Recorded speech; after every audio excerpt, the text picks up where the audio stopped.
Hi friends, so today's workshop is on note-taking, and in Connect2 we learned about Cornell notes, and Cornell notes are great. I personally, I'm intimidated by Cornell notes.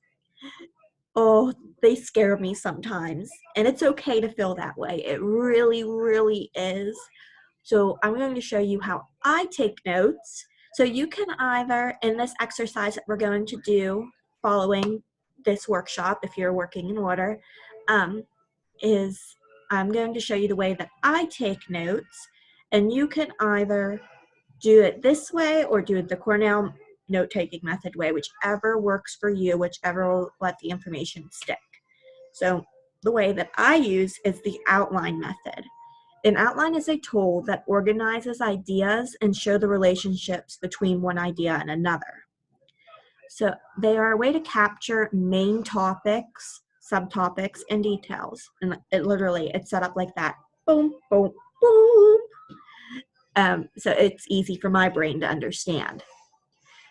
This helps you to easily see which ideas are most important and which ideas are related to each other. So, like I said, I personally prefer this method. I'm going to play you a little video that will explain it. Okay. Share my screen.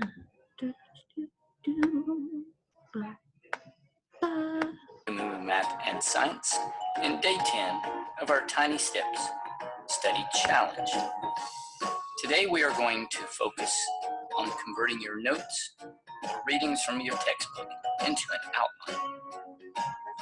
You can rewrite your notes and readings into an outline, which is very helpful because it forces you to filter your textbook and notes into sections and subsections, which in turn helps your brain make connections. Your brain has to read, process, and categorize the notes, which helps greatly with recall later. This is my daughter's top strategy for preparing for a major test. Once you have the outline, you can quickly read over it to refresh main points before a test. Here are some general guidelines for creating an outline. First, read over your notes and text and look for main points. These topics will be your main headings. In this very simple example, with notes covering the human body, the main topics are the different body systems. Next, fill in your subtopics. Remember, the outline is designed to help you, so you can number or label the outline any way that helps you. You can add pictures or symbols also.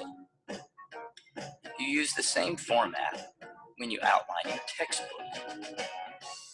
You read the textbook, look for main topics, and then fill in subtopics. I'll leave a link to a video that gives more details on creating an outline from your text in the video notes below if you need more help. Once your outlines are finished, it makes it much easier and efficient to read over the outline before the test. As always, remember to check the video notes for more information. Thanks for watching. Grab some notes for your textbook, make an outline, and see you in day 11. Moo Math uploads a new math and science and study. All right, so that was like a little snapshot of what outlining notes looks like. I'm going to show you a picture here. I don't know why I stopped sharing my screen. Mystery. All right, so at the very top you can see it says title, summarizes the entire topic. So I'm going to open up a Google Doc and we're going to do just that to give you an idea of what we're going to be doing. So title summarizes the entire topic. Well, our topic today is going to be America in the 1950s. So I'm going to put my title up here, America in the 1950s. And you can make it pretty. I'm just going to keep it basic since we're just, this is a tutorial. You can do different colors, different bullet points, whatever you want, whatever's going to help the information stick. But like I said, just keeping it simple for the purpose of this tutorial. So I have my title. Heading, major point 1, details and more specific details. All right, so heading, That would be one of the things that I'm going to look into. So I'm going to make my first heading healthcare, looking into healthcare in the 1950s. And I'm going to indent too much and put something that I learned here. So something that I'm going to look into is polio. So healthcare, what is polio? And I'm going to do some research. And I know from my vocabulary words, if I looked over it, that this is a disease. I type about the disease. Short for poly. Okay,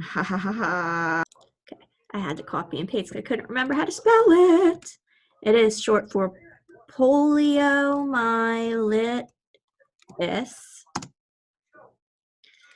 And so that's one thing. And another thing, it's an infectious viral disease.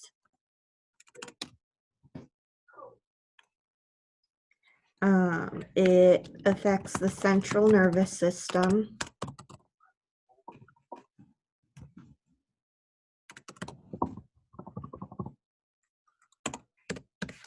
And it can cause temporary or permanent paralysis.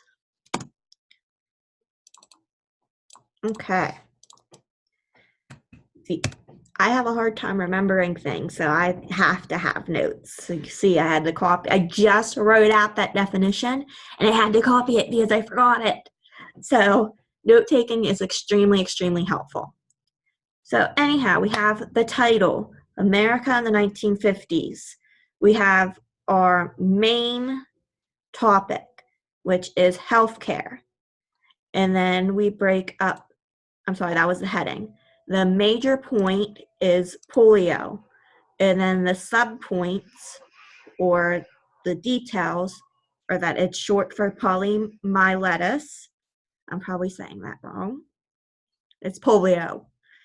And then it's an infectious viral disease. The central nervous system is affected.